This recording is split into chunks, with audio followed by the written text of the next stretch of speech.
Hey guys, Alex here, and today we're just gonna jump straight into it, a tutorial about how to record better iPhone videos and photos. So every year, Apple releases a keynote talking about how their camera is better in basically every way, photo and video, but a lot of users complain that they don't reap these benefits and don't really see a big difference over the previous year. Well, there's actually kind of a reason why, and no, Apple isn't lying to you. Basically, every year they introduce new features. This could be a higher frame rate for video or a better sensor for photos. The thing is, iPhone users are no stranger to this. Storage space has been a huge issue, and thankfully Apple has been taking this a bit more seriously with the introduction of iCloud Drive on all their newer devices, which frees up space on your phone and laptops so you can spend more time creating and less focus about deleting files on your computer or phone. But part of the reason you don't get to see these benefits is because some of these higher end features that come with iPhones don't have these enabled by default. Let's start with video. So if you own an iPhone 7, I think, or newer, your iPhone should actually record 4K video. However, no iPhones have this set by default in order to save storage space. But if you want to record the best videos you can, you definitely want to be recording in 4K. 4K gives you 4 times the resolution of 1080p, which gives you so much more space and information to edit and create your videos. I've got an iPhone 8 here, and we're going to change the default setting to make sure we're getting 4K recording video on our iPhone. So once you're in your iPhone, the first thing you want to do is go straight into the settings on your device. Once we're in settings, we want to make our way down to camera.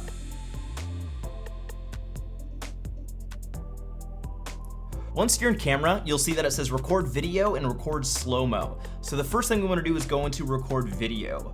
Now by default, it'll be set to 1080p at 30 frames per second, which isn't bad, but we have so much more we can do with our video capabilities on our iPhone. So what you want to do is change it to 4K at 30 frames per second. But if you want to record some slow-mo in 4K, you can change that to 4K at 60 frames per second. Most of the videos you see on the internet are either recorded at 24 frames per second or 30 frames per second. So if you record at 60 frames per second, that gives you basically double the frames, so if you slow it down, it'll look natural. So that covers videos, but what about photos? Well, a few years ago, iPhone actually let third-party apps record raw photos on their iPhone.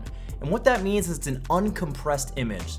Basically, most cameras or phones by default, when they capture photos, to save space, they'll compress the photo. They use something called lossless compression, or JPEG typically, which decreases the file size but retains most of the quality. Here's the problem, most of the quality. If you want to retain all the quality of your image, you want to take photos in RAW. So let's do that. Raw photo capabilities aren't quite built into the camera app yet, so we have to use a third-party application. Now you can do this through a ton of camera apps. My personal favorite is Adobe Lightroom, so let's open that up. Now I've got Adobe Lightroom open on my iPhone, and I have the camera out and ready to go. Now if you look at the top here, you'll see that it says DNG. DNG is the RAW format they use, but by default, it might be set to JPEG. JPEG is that compressed image, but since we want to take full advantage of what our camera can do, we want to set that to DNG. So now that we're set to a raw photo setting, we can actually take a photo directly on the Adobe Lightroom app, and there we go.